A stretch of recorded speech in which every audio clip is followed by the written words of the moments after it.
My work husband is buying me lunch every day. Maybe learn from him. That's what my girlfriend sneered at me one night. I just smiled and said, "You're right." Then I mailed her work husband a thank you card with a $60 DoorDash gift code for taking care of her. Her next call wasn't to me. It came from a panicked HR department. "All right, Reddit. This might sound like something straight out of a bad rom-com, but it actually happened. So grab your popcorn. This one's a ride. I'm Zach, 29, and a pretty chill guy overall. I work in procurement for a hospital system, Caden Health. Basically, my whole job is evaluating vendors, comparing bids, and predicting outcomes. I'm good at spotting red flags in contracts. Turns out I'm an absolute idiot when it comes to spotting them in my own relationship. My girlfriend, well, ex-girlfriend now, Audrey, 26, sharp as hell and ambitious. We'd been together for about 3 years and living together in my condo for the last one. I bought the place before we met, put down the entire down payment myself. But whatever. The first 2 years, genuinely good. Weekend trips, dinners where we actually talked, meeting each other's families, pretending to care about their boring stories, the usual couple stuff. We were happy. Then about 8 months ago, she got this promotion. Patient access lead at a massive hospital system. Yeah, Caden Health, the kind of corporate place with a handbook thicker than the Bible and an HR department that thinks it runs the CIA. And honestly, I was proud of her. We went out to celebrate, grabbed drinks, the whole 9 yards. But that's when things started to change. It started with a name, Grant. At first it was just normal work talk. You know how it goes when someone starts a new job. They're excited, meeting new people, sharing stories. But with Audrey, it was always Grant this, Grant that. Grant thinks my ideas for the new intake workflow are brilliant. Grant took the whole team out at the wharf. Grant said my presentation was the best he's seen in years. Now, I'm not some insecure psycho who tracks his girlfriend's every move. I get that work relationships matter. But this felt different. It wasn't just professional respect. It was validation seeking. Then, about 3 months into the new job, she started with the work husband jokes. At first, honestly, I thought it was kind of funny. My work husband Grant brought me coffee again. Isn't that sweet? I'd laugh it off. Audrey's always had a weird sense of humor, so I figured it was just her being her. But then it escalated. Grant and I are so in sync, it's crazy. We finish each other's sentences. Grant just gets me, We have the same vision. That's when I started getting uneasy. One night we were watching Netflix on the couch. She kept giggling at her phone, like the 10th time that evening. I finally paused the show. "Babe, this whole work husband thing is getting a little weird, don't you think?" "I mean, he's your boss." She rolled her eyes. "Oh my God, Zach, don't be one of those jealous boyfriends." "It's just a joke. Everyone does it. It's networking. You wouldn't understand. You wouldn't understand." That one stung because I do understand. I literally work in procurement. My entire job is building relationships, reading people, and knowing what crosses the line from professional rapport to something else. But I dropped it. Because that's what you do when you're trying to be the chill boyfriend, right? You give space. You trust, accept. I shouldn't have. Because that's when the late-night texts started ramping up. She'd be lying next to me in bed, phone screen lighting up her face, smiling while typing away. "Just work stuff," she'd say. "Yeah, sure it was." She'd say that, just work stuff. But the thing that really started grinding my gears was how she stopped caring about us. Our relationship slowly became background noise to her career advancement. Date nights, always rescheduled because Grant needs me to stay late for this rollout. Weekend plans, canceled. The team's doing a strategy retreat, and Grant thinks my input is crucial. Look, I'm not saying your partner has to put you first every single time. But there's a difference between supporting someone's ambitions and turning into a piece of furniture in your own relationship. That's what I was becoming. The guy who kept the lights on and paid half the bills while she emotionally invested somewhere else. Still, I kept telling myself I was overreacting. That I was being paranoid. That I needed to be supportive. My job is literally procurement. I analyze patterns in contracts all day long, and there I was. Ignoring the clearest pattern of my entire life because I didn't want to be that guy. But then came the dinner, the one that changed everything. Last week, Wednesday night, I took her to this Chinese restaurant she'd been wanting to try for months. Really nice spot. I'd made the reservation 3 weeks in advance because this place books up fast. I was trying, okay? I was making an effort. We sat down, ordered drinks, and I thought maybe this is it. Maybe tonight we'll actually reconnect. Have a real conversation. Remember why we're together in the first place. Nope. She was on her phone within 5 minutes, smiling at the screen. I'm sitting there like a chump, reading the menu for the third time, pretending I don't notice. Good day at work? I asked, trying to sound casual. Amazing, she said, not even looking up. Grant approved my budget for the spring intake rollout, and he bought me lunch again. That's like the third time this week. He's literally the best. I just nodded, took a sip of my drink, and reminded myself to stay calm. Then she finally put her phone down, looked at me across the table with this smirk, and said the words that ended our relationship. Honestly, my work husband is buying me lunch every day. You need to step up. Maybe learn from him. She laughed, like she'd just delivered the zinger of the century. Just sitting there, waiting for me to laugh along or playfully defend myself or whatever reaction she thought I'd give. I didn't laugh. I just stared at her. And in that moment, I quietly snapped. All the little red flags I'd ignored, the dismissive comments, the late-night texts, the emotional distance, the constant Grant worship, it all clicked. Here I was, working my ass off, paying for more than my share of everything, being supportive of her career. And she's sitting there telling me I need to compete with her boss buying her DoorDash. But here's the thing, and I didn't get mad. I didn't raise my voice. This relationship was already over. It had been over for months. I just hadn't accepted it yet. So I smiled back at her and said, "You're right. That's very generous of him. I should thank him." Her smirk faltered, just for a second. "What? Don't be weird." "No, I'm serious," I said. "It's nice to know someone's taking care of you at the office. I'll step up." The rest of dinner was quiet. She went back to her phone. I just ate my food and started planning. When we got home, she went straight to the bedroom. I sat down at my laptop and went to work. 10 minutes. That's all it took.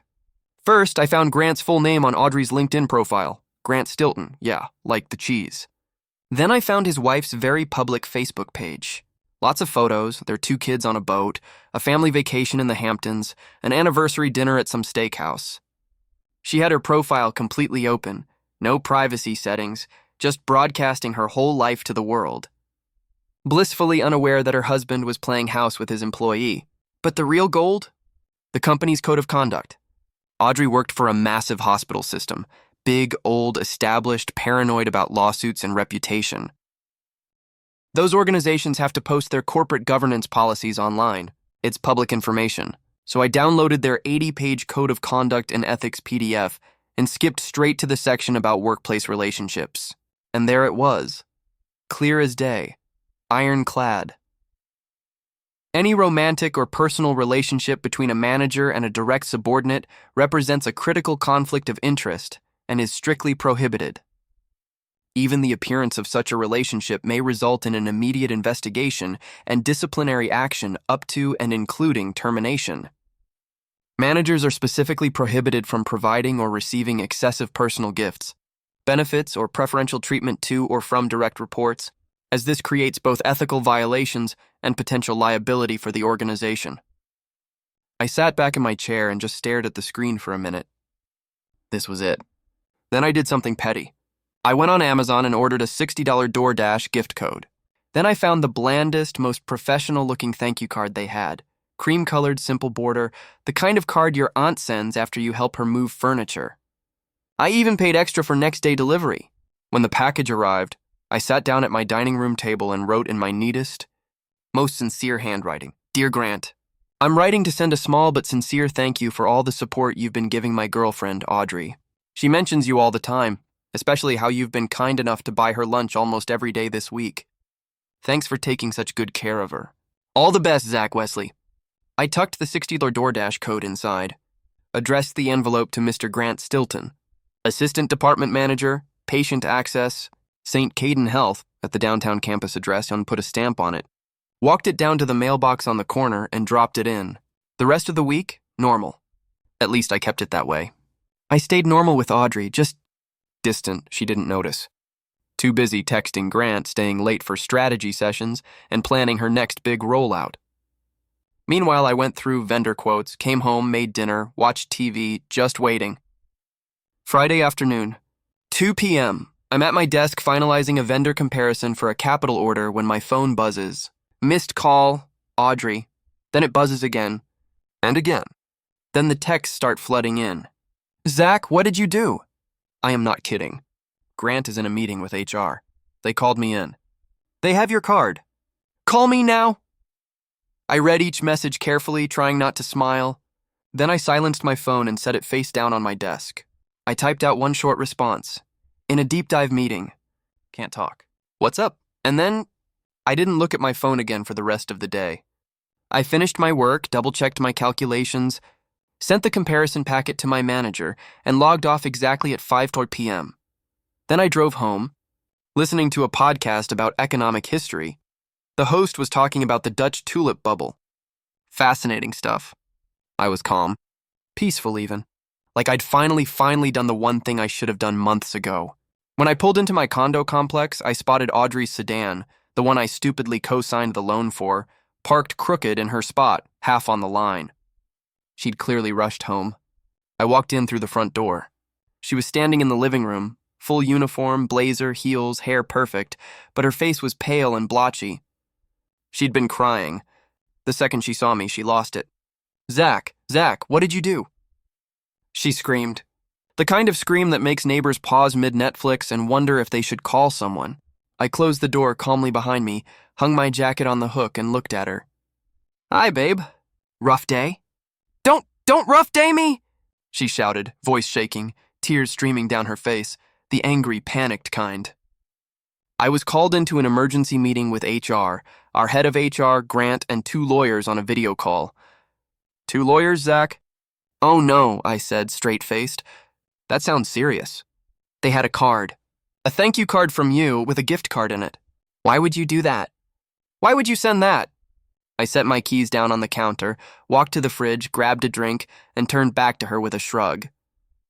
I did what you said, I said. I thanked him. You told me he buys you lunch every day. I was just being polite, showing my appreciation, stepping up like you wanted. You idiot! She screamed, so loud her voice cracked. Her whole corporate composure, that polished, confident mask she always wore, completely shattered. You don't do that. You don't send evidence. You don't write it down. He's my manager. It's against policy. They think there's something going on between us. I just looked at her. Let the silence hang for a second. Is there? I asked quietly. She froze. All the color drained from her face. What are you talking about? Is there something going on? I repeated. You've been flaunting your work husband in my face for months, then mocking me for not measuring up. You seemed pretty proud of it, so I agreed with you. I sent a thank you note thanking him for his generosity. What's the problem? I paused and then delivered the kicker. Unless, of course, that generosity is something you both should have been hiding. She couldn't even form words. Her hands were shaking. You did this on purpose, she finally said, voice trembling. You're trying to ruin my career. No, Audrey, you did this. I said it calmly.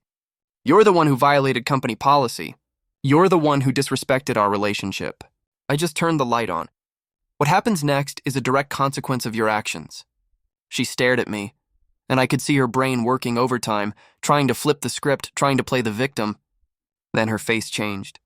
The anger melted into panic, then desperation. Zach, please. You have to fix this.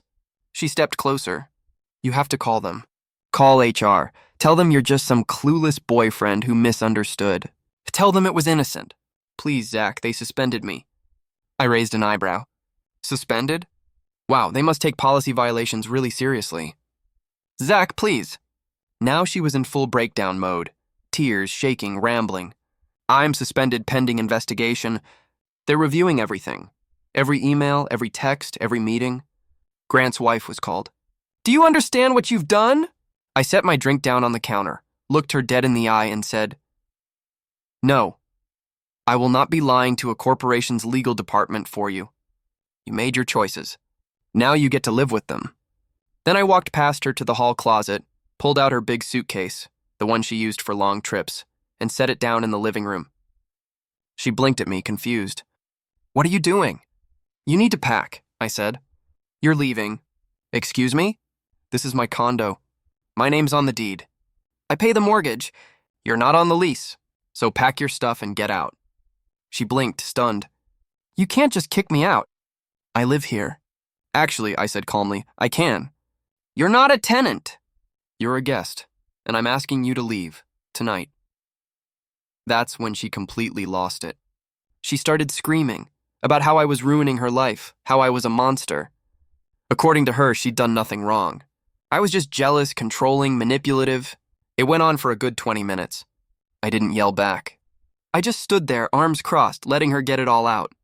And when she finally ran out of steam, I spoke. You have two options, I said quietly. Pack a bag tonight and leave voluntarily, or I call the police and have them escort you out. Your choice. She stared at me, shaking. I don't have anywhere to go. Call Lexi, I told her. Lexi, her best friend, the one who'd been enabling all of this. I'm sure she'll let you crash for a while. But you're not staying here. This is insane. You're insane. You're still leaving. She grabbed her phone and called Lexi. 30 minutes later, her friend pulled up in a Tesla, looking at me like I was the Antichrist. I helped them carry out 2 suitcases, didn't say a single word. Then I went back inside, locked the door behind me, and sat down on the couch in complete silence. And for the first time in months? I could breathe. The next morning, I woke up to 20 missed calls and about 40 text messages, most from Audrey, some from Lexi, and a few from numbers I didn't recognize. I ignored all of them. I made coffee, sat out on my balcony, and just existed. No grand updates.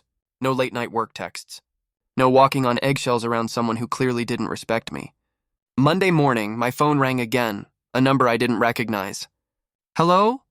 Hi, this is Olivia from HR at St. Caden Health. Am I speaking with Zach Wesley? Yeah, that's me. I'm calling regarding a situation involving your partner, Audrey Tate. Oh, this should be good, I said. Former partner. We broke up last night, I see. Well, I want to make this very clear. We are not asking you to participate in our internal investigation. However, we did receive your correspondence to Mr. Stilton, and I just wanted to clarify a few details for our records. Did you send that card and gift card voluntarily? I did. And you were aware that Ms. Tate and Mr. Stilton had a professional relationship? I was. She described him as her work husband and mentioned that he was buying her lunch frequently. She told me that herself. There was a pause. I could hear typing on the other end.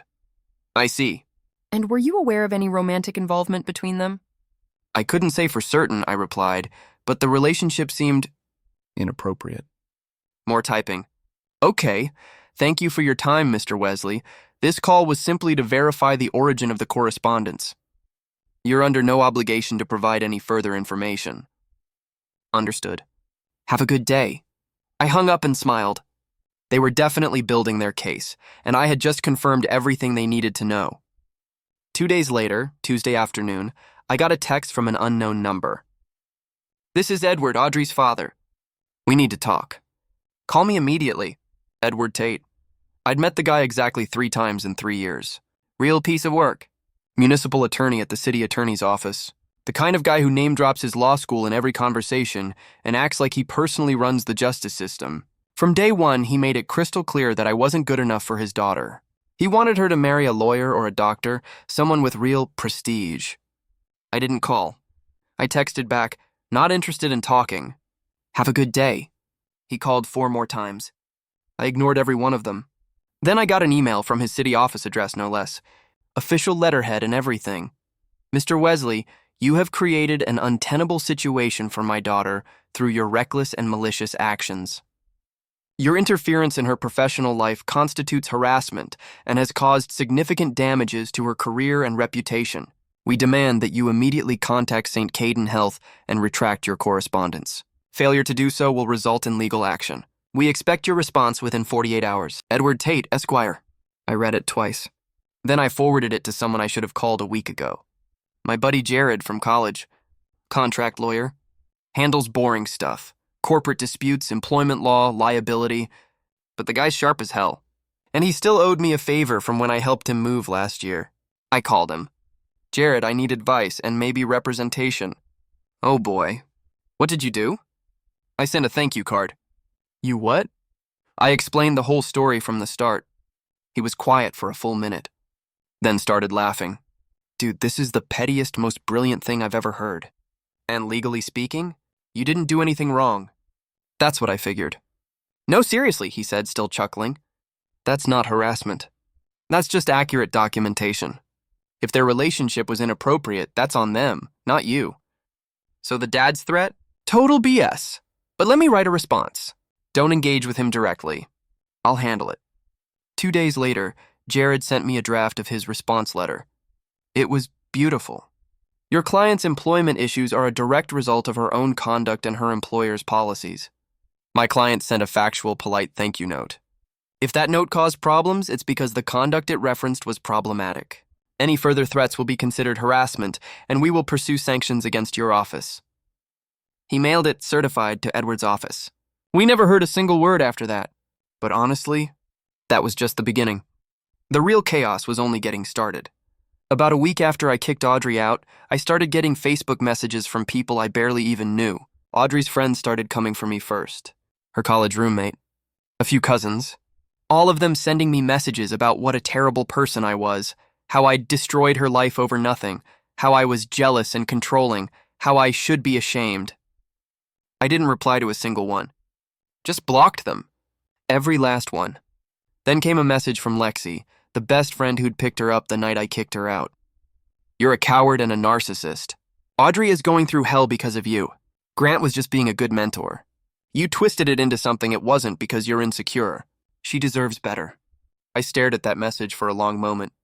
Then I typed out my reply. Grant is a 40-year-old married man who was buying daily lunches for his 26-year-old direct report and letting her call him her work husband. If that's mentorship, then I'm the Pope. I hit send. Then I blocked her too. The flying monkeys kept coming for a few more days. Then they stopped.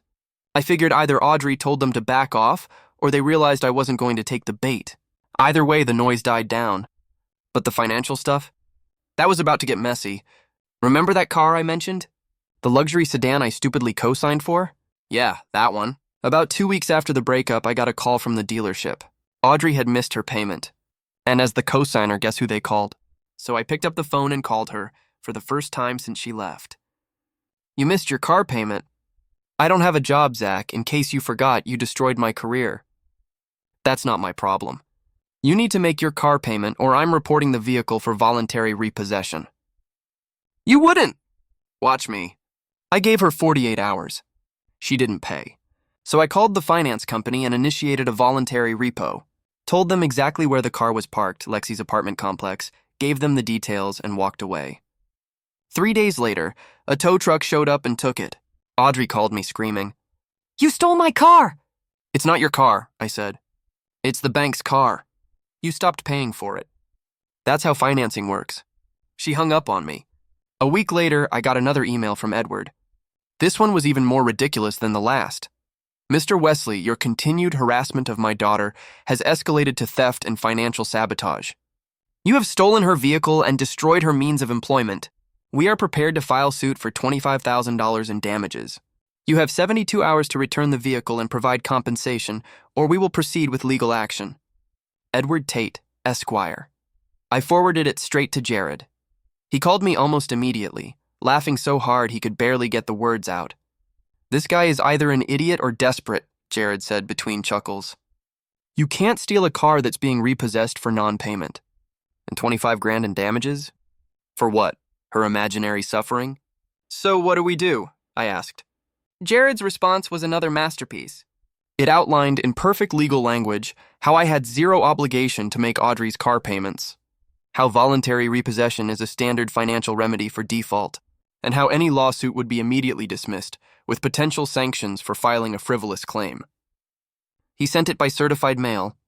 We never heard from Edward Tate again. I honestly thought the drama was over. Audrey was gone.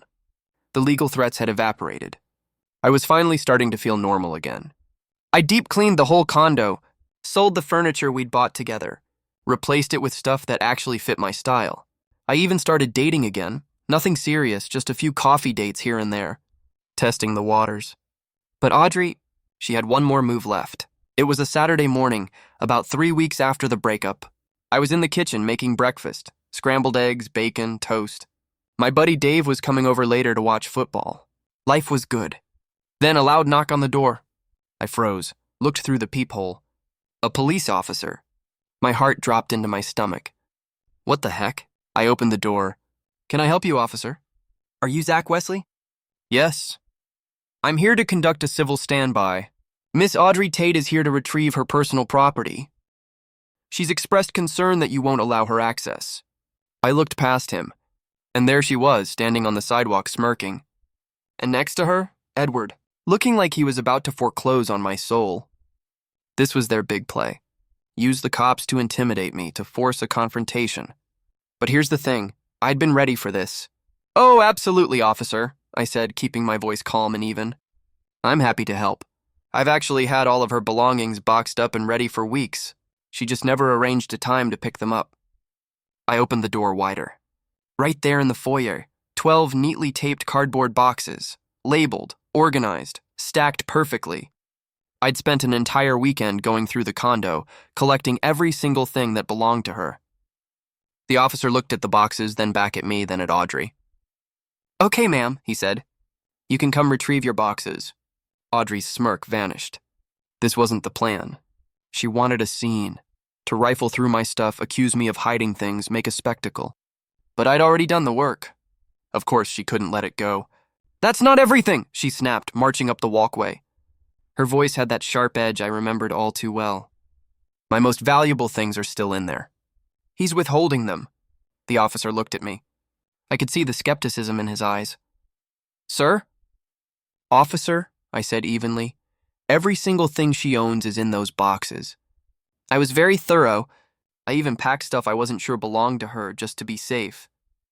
He's lying, Audrey shouted, her voice rising. My grandmother's antique writing desk is in the study. It's a priceless family heirloom. It's worth thousands. He's keeping it on purpose. Edward stepped forward, puffed up like he was in a courtroom. Officer, he said, my daughter is correct. This man is holding valuable property belonging to our family. Property that's been passed down for generations. We demand access to retrieve it. I looked at the officer, then back at Audrey and her dad. This was their nuclear option, claiming I was keeping some priceless heirloom, trying to make it sound like theft, hoping to get the cop on their side. But I was ready. Officer, are they referring to the 1920s mahogany desk in the study? I asked. Yes, Audrey practically shouted. My desk! The one I bought at Oak and Iron Resale in August 2023. I finished for her. Silence. I pulled out my phone, opened my email, searched antique desk receipt, and found it. I handed the phone to the officer. Here's the credit card receipt. $450 from Oak and Iron Resale. My name, my card, purchased for the condo. Not an heirloom, not hers. The officer read the receipt, and I could see his whole demeanor shift. He knew exactly what this was. A bitter ex trying to stir up trouble. He handed my phone back and said flatly, Ma'am, this is a civil dispute. Ownership of gifts is for a judge to decide. I'm not going to breach the peace over a desk. My job is to make sure you get your personal property and leave peacefully. Now please take your boxes. Edward started to bluster. Officer, I don't think you understand who I am. I'm an attorney. Sir, the officer cut him off, his voice cold. I understand you're a citizen who needs to stay on the sidewalk while your daughter gets her boxes. Edward's face turned purple, like he was about to have a stroke, but they didn't have a choice. For the next 20 minutes, I stood in my doorway watching Audrey and her father silently load box after box of her stuff into the back of his Mercedes. The officer stood there the entire time, making sure nobody started anything. When they finally got everything loaded, Audrey turned around. One last attempt to get the final word, to twist the knife. You will regret this for the rest of your life, Zach. I looked at her and said, I already regret the last 3 years, Audrey, but I'm feeling better about the future. Then I nodded to the officer. Thanks for your time, officer. He tipped his cap. Have a good day, sir. I shut the door, locked it, and then I laughed. They tried to corner me, use the police to make me look like the villain, and it backfired so spectacularly that they ended up slinking away with boxes of shoes while a cop stood by to make sure they behaved. I sat down on the couch, cracked open a drink, and turned on the game. The weeks after that civil standby were quiet. Almost eerily quiet. No more texts from Audrey. No more angry messages from her friends. No more legal threats from Edward. It was like they'd finally realized they had no leverage, no case, and no leg to stand on. But I'll admit, I was curious. I wanted to know how things had played out for them. I had one mutual friend, this guy Luke, who I'd grab drinks with occasionally. He was friendly with both of us, but stayed neutral during the breakup. Over drinks one night, I asked, "So, how bad is it?" Luke just shook his head. "Dude, it's bad!" Apparently, the HR investigation at St. Caden Health had gone full nuclear. They pulled every email, every text, every calendar invite between Grant and Audrey, and what they found was damning. Not quite a smoking gun of a physical affair, but enough emotional entanglement and policy violations to justify termination. Grant got fired first, immediate termination. No severance, just a box with his personal items and an escort out of the building. His wife found out everything, the lunches, the texts, the work wife comments. She filed for divorce within a week. According to Luke, who heard through the office grapevine, Grant's divorce was brutal. His wife took him to the absolute cleaners, the house, the boat, primary custody of the kids. He's apparently living in some depressing rental apartment now, still working in healthcare administration, but at a much lower position in a competing hospital system. Total career collapse. As for Audrey, she got fired 2 weeks after Grant. They dragged it out just long enough to make her sweat. The official reason was violation of company ethics policy and conduct unbecoming of an employee. The kind of termination that shows up on background checks. After I kicked her out, she stayed with Lexi. That lasted about 6 weeks. And according to Luke, it was a disaster. See, Audrey had gotten used to a certain lifestyle, my lifestyle. I made good money. I paid for most things without making a big deal about it. She got comfortable and expected that to continue. When she moved in with Lexi, she apparently assumed it'd be the same deal. Free rent, free food, just a temporary stopover until she found her next big opportunity. But Lexi had her own life. She wasn't about to become Audrey's new provider. Audrey didn't pay rent, ate all the groceries, never cleaned, just sat around job hunting and complaining about how unfair everything was, how she was the victim, how I'd ruined her life, how Grant had thrown her under the bus. Eventually, Lexi snapped. Told her she had 2 weeks to find somewhere else to live. Audrey called her a terrible friend, said she was being unsupportive during a crisis. Lexi finally told her to get the heck out. With no job, no car, thanks to the repo, and no friends willing to take her in, Audrey had one option left. She moved back home with her parents, back to the same hometown she'd spent her entire 20s trying to escape. Luke had heard through the grapevine that Edward was furious, but not at Audrey for cheating or for the policy violations. No, he was mad about the embarrassment. His daughter got fired from a prestigious hospital system for an ethics violation. His legal threats got shut down by a contract lawyer. His big intimidation play with the police? It backfired. His reputation as this big-shot attorney took a serious hit because people in their social circle found out his daughter couldn't keep her personal and professional life separate. Now, Audrey's working an entry-level front desk job at a local orthopedic clinic in her hometown, the same kind of job she had right out of college. She answers phones, files paperwork, makes $15 an hour. No more corporate lunches. No more fancy dinners. No more work husband buying her DoorDash. The luxury life? Gone. Meanwhile, I'm doing fine. Actually, better than fine. Yeah, the credit hit from the car repo sucked. I won't sugarcoat it. My score dropped about 90 points. I'm fighting it, disputing it, providing documentation that I wasn't in possession of the vehicle and that the co-signer defaulted. Jared says it's a long, annoying process, but one I'll eventually win. It's the price of getting someone toxic out of my life. Honestly, worth it. I even sold that stupid antique desk, got $1,800 for it, used the money to pay Jared for his legal work, and then took a long weekend trip to Colorado. Went camping. No phone service, just me, the mountains, and the realization that I dodged a massive bullet. It's been about 6 months since I sent that card. Half a year since that dinner where Audrey told me to step up. Wild how fast your life can change when you stop accepting disrespect. I don't think about her much anymore. I ran into Luke a few weeks ago. We met up like usual, grabbed drinks, and he gave me an update without me even asking. Apparently Audrey's still at that admin job in her hometown. Still living with her parents. Still bitter. She's apparently on dating apps now, but not having much luck. Turns out when your opening line is, "My ex ruined my life," guys tend to swipe left. Grant's divorce? Finalized. His ex-wife got everything, the house, the boat, the kids, and a hefty alimony payment. He's now working for some small regional hospital system, making a fraction of what he used to. Nobody in the local healthcare scene trusts him anymore. His LinkedIn is set to private. As for Edward Tate Esquire, he hasn't reached out again. I assume he's still nursing his bruised ego somewhere. Maybe he tells people at cocktail parties that his daughter's ex was unstable. Whatever helps him sleep at night. As for me, I'm good. Really, actually good. I've been seeing this girl, Elena, for about 5 months now. We just got back from a weekend trip to Asheville. She wanted to check out some botanical gardens for a project she's working on.